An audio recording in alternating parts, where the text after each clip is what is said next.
BMW here with some front end issues. First thing you want to really do is verify the complaint, which really isn't a complaint. She's going for an inspection sticker. Massachusetts, you got to check the ball joints, tie rods, all that stuff.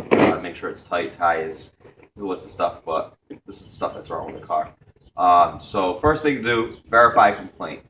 I know there's no complaint here, but I already checked the car. I'm just going to go over how to check it and what you should look for. Okay, like I said, guys, step one, verify the complaint. I know in this situation we don't have a complaint, but like I said, I'm doing my pre-inspection. And things you might get for complaints is maybe somebody went for an alignment and they said they couldn't do it because you have loose suspension parts. Maybe you have noise. Maybe you have sloppiness in the wheels. That all could be, worn out suspension and steering parts.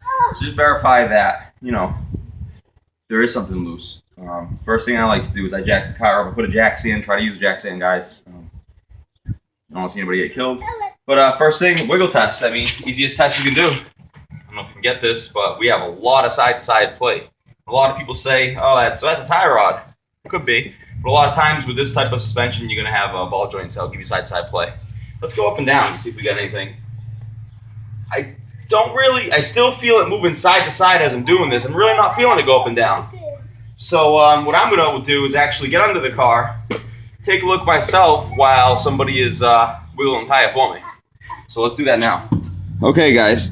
So I'm going to have them wiggle it left to right and see what we see here. I don't know if you guys are picking this up. Go ahead. I'm seeing a lot of movement in the ball joint here. So I'm seeing that free play.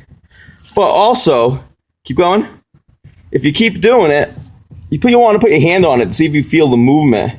And I clearly feel not only a bad ball joint, but a bad outer tie rod as well. At this point, and also, if you grab the rubber boot here, you got an inner tie rod in there, just put your finger in there, and I can feel that that's moving as well. This is a car that I replaced every single one of these parts I'm showing you right now. I've already replaced these 3 years ago. And this is another video I had warning you about eBay parts. So we need a lower ball joint, an outer tie rod, and an inner tie rod on this car, which I've already replaced, like I said, 3 years ago, and they're already bad again. And she's only put 20,000 miles in this car, and she does not drive like a maniac. So let's show you how to remove these parts. And I'm going to stop it here. I'm going to get the tire off and show you guys how to get these parts out of here. Another thing you want to look for is tire wear. Clearly, you can see on this tire that there's much more wear on the inside of the tire here than the outside, and that's pretty good chance you got a bad ball joint if you got wearing like this, or your alignment is out of spec. I know this customer, and she does get her alignment every year because I tell her every time when she needs it to get it. So right away, this kind of confirms, obviously we know they have bad ball joints, but tie rods are really not going to cause this kind of wear, guys. It's generally a ball joint or an alignment issue. So just seeing this, we know we have a problem. This should be evenly worn because I know she rotates and gets her alignments yearly. Okay? Okay, guys. What I'm going to do first, I'm going to take out the inner and outer tie rod.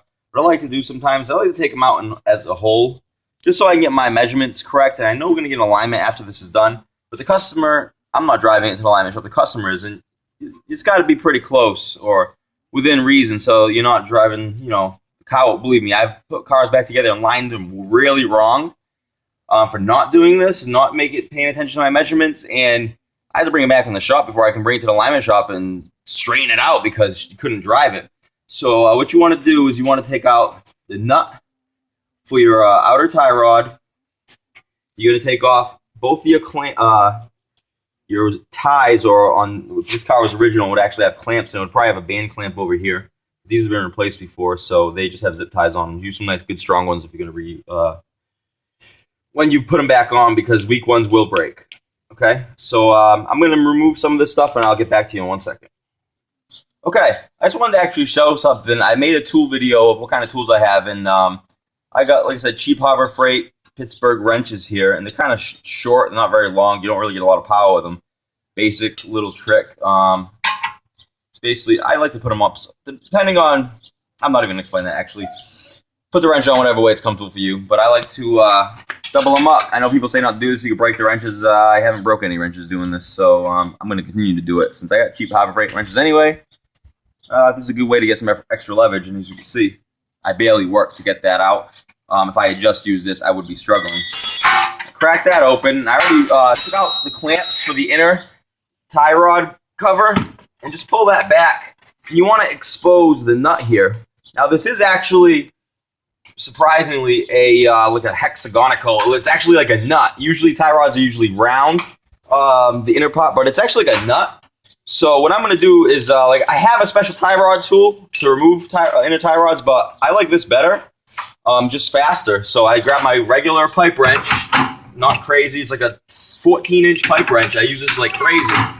Get that on there, the correct size, and I mean, it's out. It's loose. So, you know, instead of pulling out my kit and everything, that tie rod's out.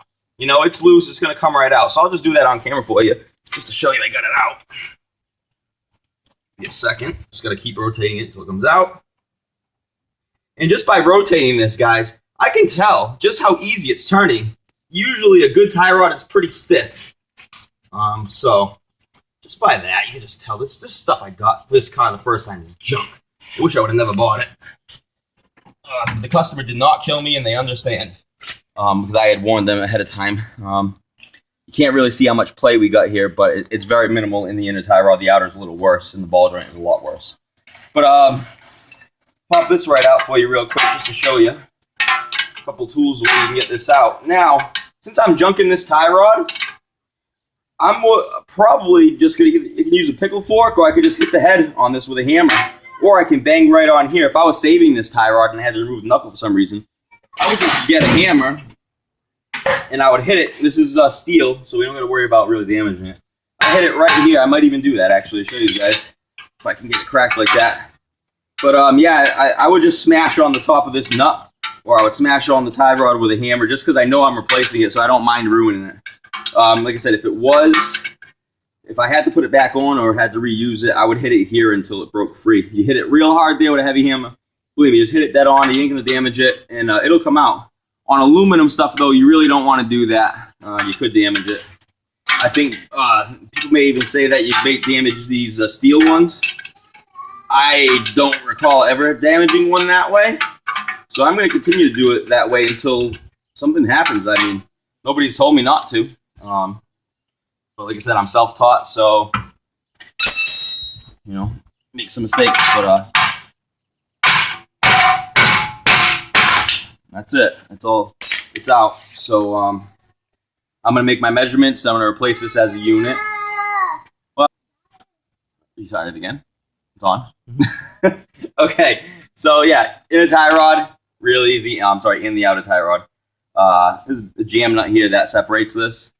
Just got to loosen it a little bit and then spin it out. But like I said, I'd like to get my measurements first, just in case. I want to make sure this is pretty decent when they drive this thing out of here, as far as the alignment.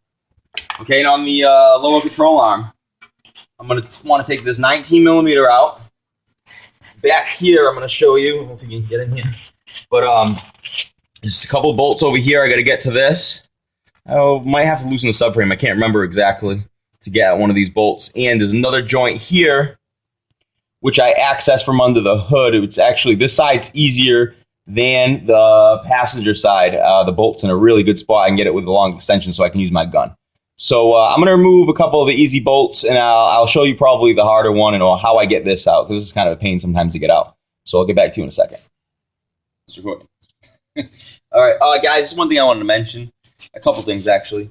Number one is right next to this lower ball joint bolt, there is a ABS sensor.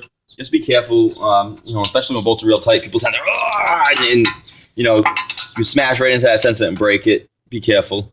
Another thing I wanted to mention is actually while anytime you're in somewhere, look around. If there's other broken stuff, like I see this brake hose, I don't know if the camera's gonna pick this up. This brake hose is no good.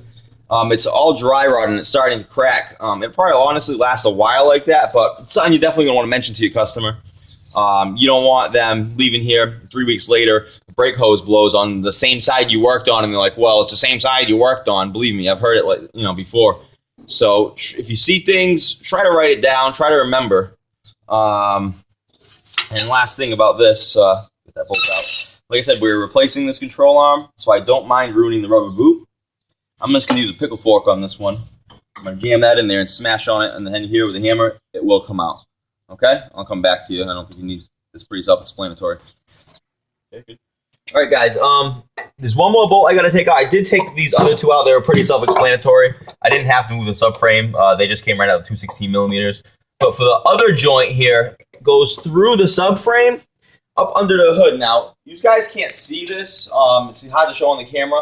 But on the driver's side on this car, you can access it from under the hood with a long extension. I believe it's a 7/8 socket. I'm going to remove that, and I'm going to show you how to get this joint out, because a lot of times, especially on the other side of this, I had a really hard time getting this one out, and I'll explain to you how I do that in a second. Hey guys, I access that bolt right from up here on this side. Like I said, I'm not going to be able to show you it, but on this side, you can access it. I'm on it, and I'm probably using the wrong size because that's not fixing up tight, but I'm going to remove the bolt, and I'm going to, like I said, show you how to get the control arm out in 1 second.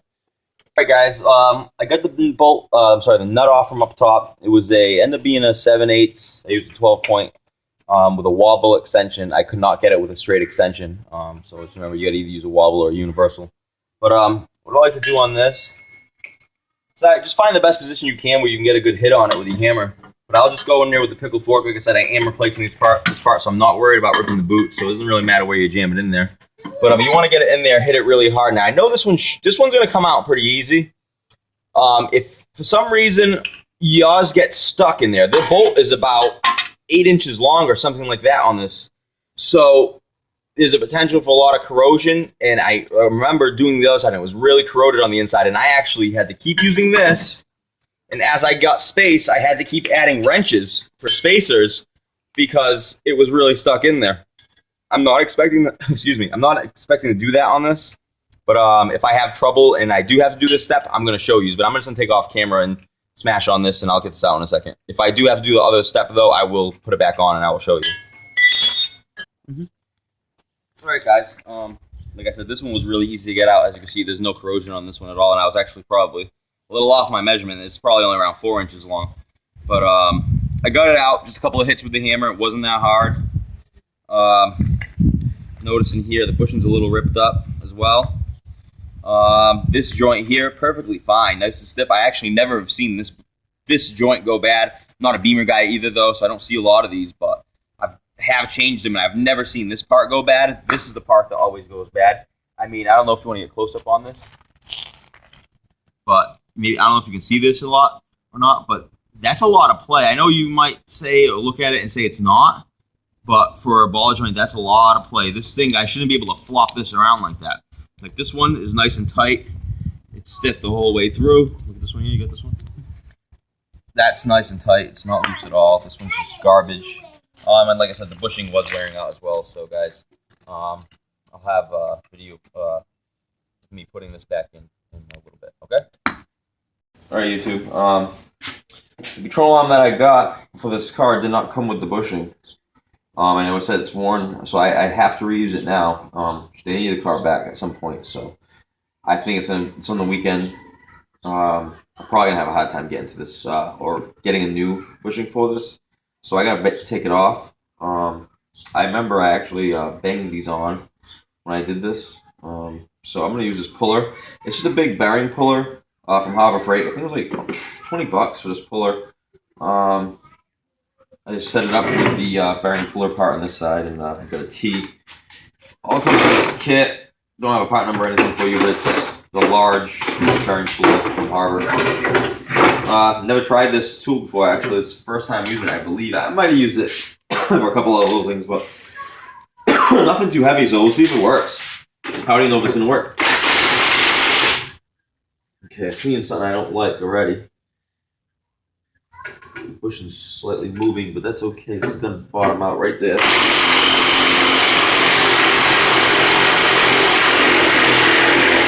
And it is working. It's coming right out. I was getting a little worried because the bushing wasn't hitting the bearing. I actually could have this flipped over and it actually hit the inner bushing, so it wouldn't stretch it so much. But I'm going to have to replace this piece anyway.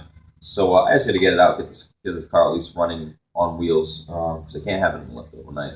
Don't like doing that. I like to get stuff done if I can. So let's get this part out of here, and we'll just continue rolling and watch this thing pop out. Okay, guys.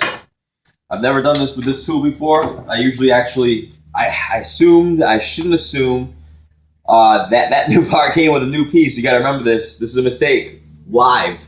I screwed up. I should have ordered a damn bushing for this thing. I didn't, so I got to reuse this old one. Very important, the position too. It came out. I believe it came out like that. I hope. I can rewind the video to make sure. But yeah, be aware of your position. When this is coming out, you got to put it back in there the same way, or you're going to notice you have to do this again. But this is actually very easy. It took me a minute. I just was thinking, so I was like, I usually replace these. I thought it would come with it, but it's very important. I had this tool, never used it, but I was just thinking, what can I do to get this off without damaging it? And this bearing puller setup worked awesome. Like I said, live, never did this before, so I thought that was pretty cool. I wanted to catch that. So I'm going to reinstall this. I'll be back in a second to show you how I'm going to do that. I'm just going to bang it on. I hope. That's how I did it last time. Alrighty, so I'll be back. So like I gotta say, guys, make sure you align this back on the control arm correctly, because it's kind of pain getting it on and off. With that tool, actually, it worked awesome, but you know, make sure you do it once. Another thing I want to mention is these protectors on threads. If you do have to do any kind of work with the control arm at all, leave the protectors on there. I actually took them off, and I said, oh, wait a minute, I'm going to be banging this thing around. You'd hate to get this thing on here, and you screwed up a thread, and you got to look for a tap. You know, you don't want to do that. I've done it. So, well, no, actually, I probably haven't done that, but I've done equally as stupid things. So, just pay attention. You want to bang this on a little bit if you can. This is metal on here. It's just the inside of the bushing. I may struggle with this. We'll see. That went right on. Okay. I believe I got to come out until this tip is just protruding a little bit. I just kind of copied the last one I did. I remember last time, and I was noticing it was protruding when I took it off. So let's put it back the same way we took it off. And then I'm going to have to get some kind of spacer so I can make that distance. Let me just see my laziness. Look at that. Let's even get, well, yeah, let me get a cap for that. Whap that thing in there a little bit.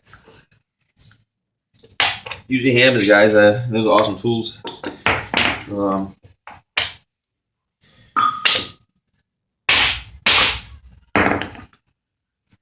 think I moved it much there. I didn't really get a good hit on it.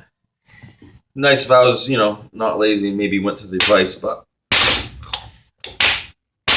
my vise don't work too good. I don't think I'm moving it, guys. It's because I'm losing power through the rubber, so I gotta actually get something that lands on the center of that, which actually this by itself might do the trick. Like that, yeah, that'll do it. I was losing all my power through the rubber, there's like a bush in there, so let's see if this will do it.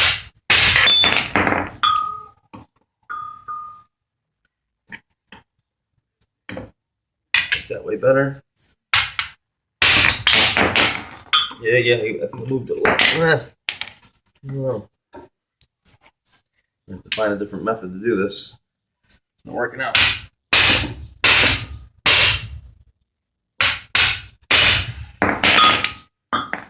No.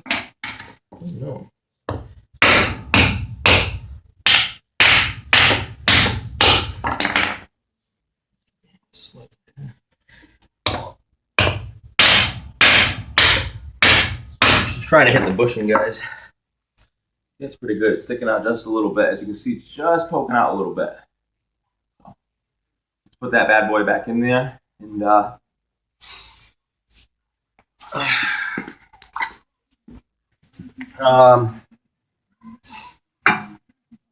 easiest thing, I guess, would just be to slide it in this hole first. This is number one.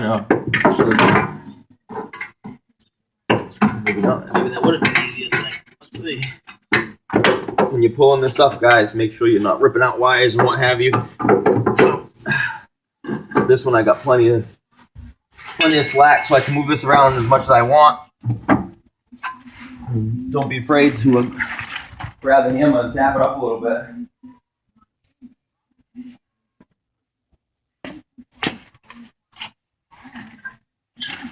Know how to destroy it. Move it up. See if you hung up anywhere. Maybe you want to move this over here. Which I don't think I can. There we go. And that helped a lot going on that side. That was a little crooked.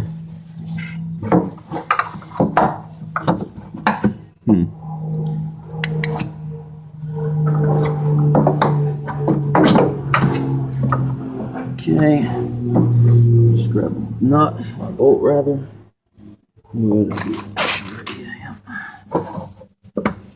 There's little dowels that stick out over here, kind of hard to line up.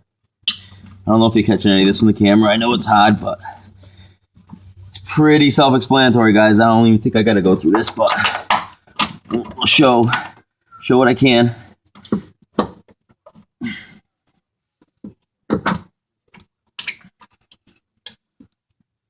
Okay. And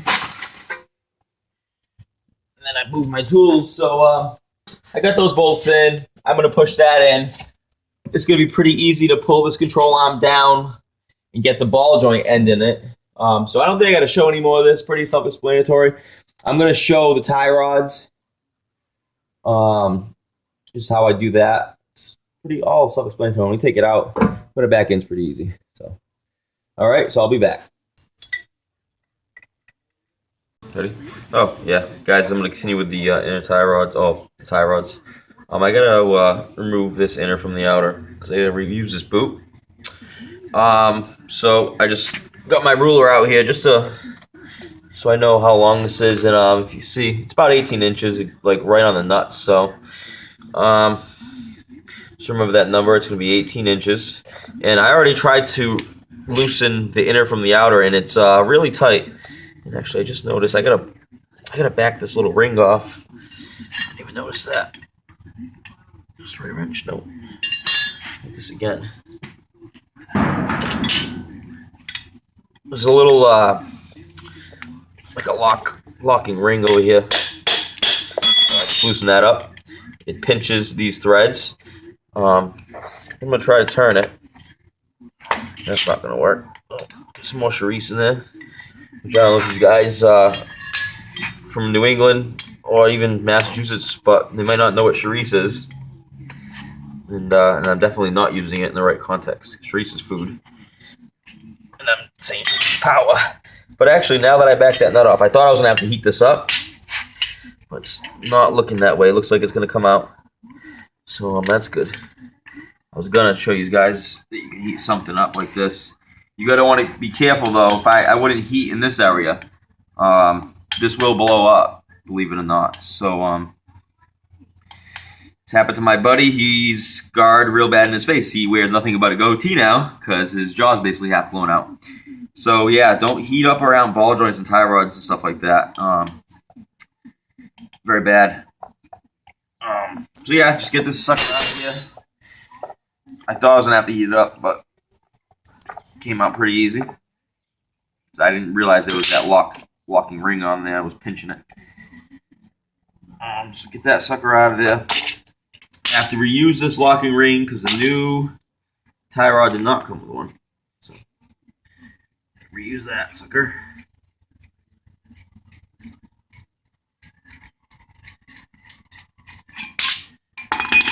That goes on here. So it pinches it. But I gotta get this out of here. Gotta get that boot on here. Notice, guys, you can't always do the thread counter method because sometimes these tie rods are just a little bit different between the manufacturer, and even the width of the lock nut is different. So counting threads isn't always going to be the right way to do it. So the best way really is to get just get a T-square. That's what I had lying around. You can use a tape measure, whatever you want. But just this thing like that sometimes will. Why is it so far off? Oh, geez, I didn't realize that that nut was, you know, twice as thick. So, and with these, I like to, if I can, I like to use a deep socket in the gun. Get that off. And the gun around here somewhere, right there.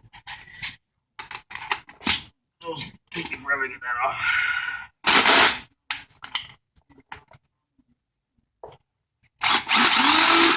This one actually wasn't that bad. Oh, and you remove your boot, so you got to reuse it. Jeez.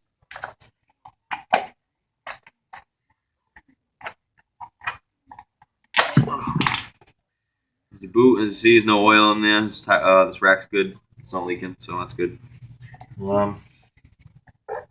Obviously, this keeps the dust off your inner tie rod. Most of the time, that's why these go bad. This one just went back. It's a piece of crap part. So there's a little lump here. You want to make sure your boot's in there. So when you put a tie on there, it'll stay. If you don't, it'll be kind of sliding around a little bit on you, especially if you leave it out this far. You don't want dirt and water and getting here, and believe me, surprisingly it will. Then you grab your new nut.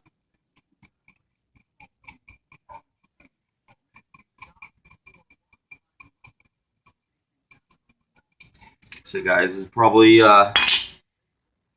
perfect, accurate ways to get this, but like I said, it's going for an alignment. So I'm going to be 100% perfect, but I know I was basically right on 18 inches. And you better warn a customer if you're going to do repairs like this, and especially most repair shops do not have alignment racks. So almost always your car's got to go get an alignment. And if it's really, really bad and you know, you're going to have to straighten it out before you get it there. So you just save time. Just take a measurement real quick.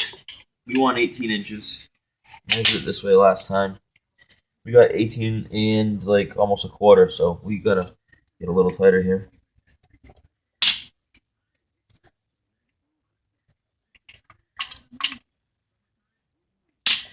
That. A little bit over 18, so I'm gonna bring it in where it was right on 18, so I'm gonna try to bring it there.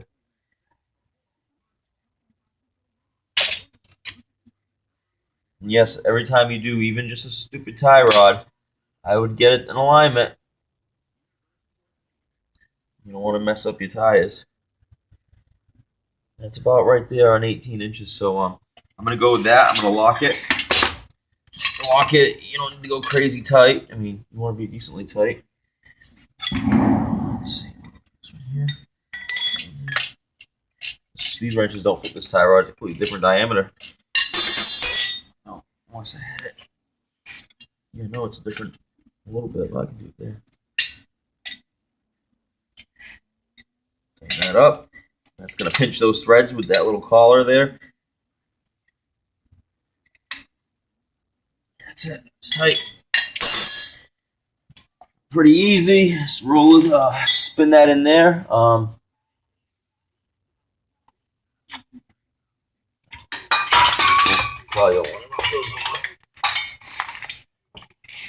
Spin it right back into your rack if you can.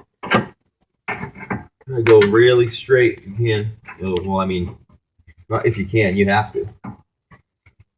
I'm actually having a little bit of hard time with this boot here. I'm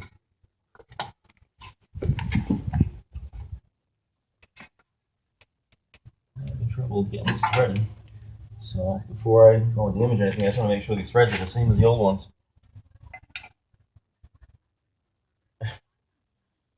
Okay, I thought they weren't the same, but they look the same, so let's just try it again.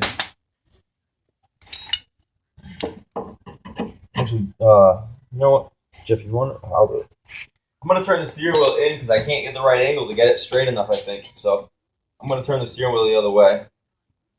The new inner tie rod is really stiff, so when I took the old one out, it was actually really easy to spin out because this joint was so loose. This one I gotta be real straight. I don't want to mess up any threads.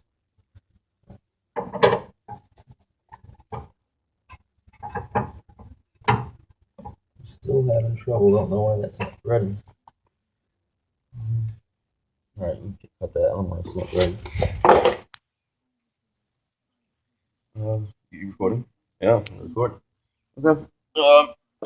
Yeah, guys. I just had trouble getting the tie rod started, and actually, there was a damaged thread, and I possibly could have done that. Just banging on the floor maybe with it. I'm not sure. I don't know. The other tie rod had a little blue cover like this. Because I had checked why wouldn't that one thread in, so I threaded the other new one, and that threaded right in. And I pulled it out, and I looked. There was a little, kind of like a little clean mark on one of the threads. So I took a very small file and just cleaned it up. So just shows you be careful sometimes. I could have done that. Could have came like that. I'm not really sure, but it definitely would not thread in at first until I cleaned it up.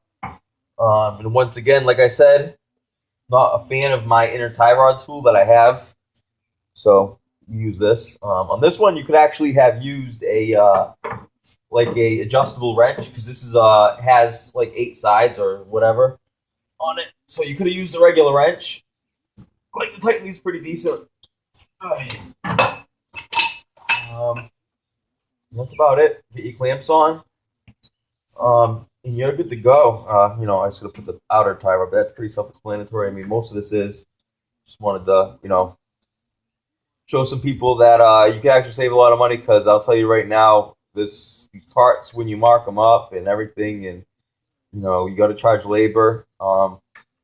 It costs a lot of money to get this done at a shop, so you can do this stuff yourself. Save a little bit of money. This one was a pretty straightforward. Passenger side, I know is a little trickier because there's a bolt that's trickier to get to, but this side I only have to do the lower on this side because I already replaced the other one last year, the other lower. So I'm gonna finish this up, and I think I might have a thermostat video for you coming up on this car as well. So anybody needs a thermostat done on their Beamer, I believe it's pretty easy. So I think that wraps this tie rod video up, because I think the rest of it's pretty self-explanatory. All right, thanks.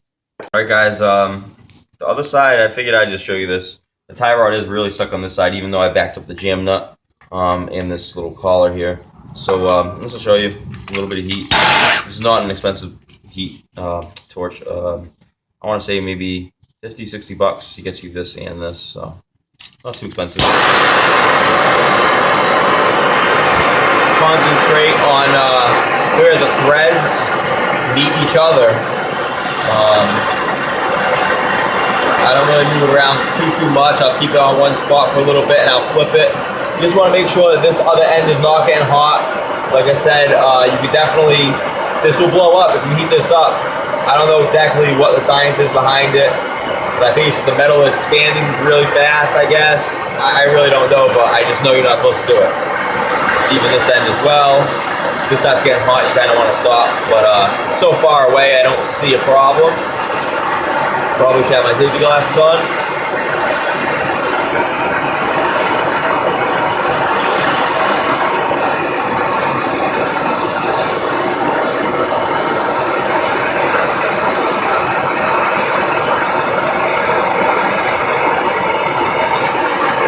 Now remember, when you're doing this, you should have your wrenches ready.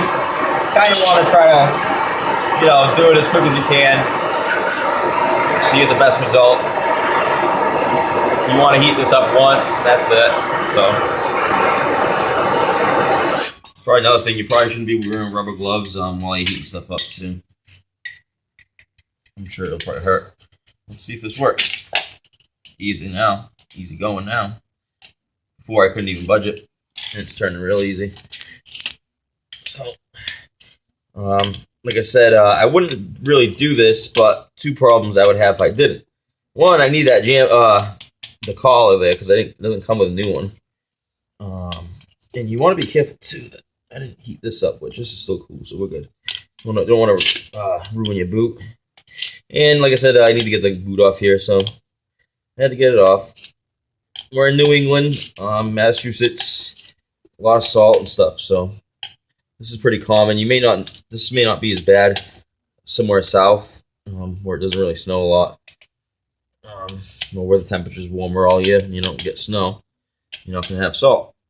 So, but yeah, I figured I'd show you, and this is just about out. But So I think you guys got it from here. Alrighty, thanks.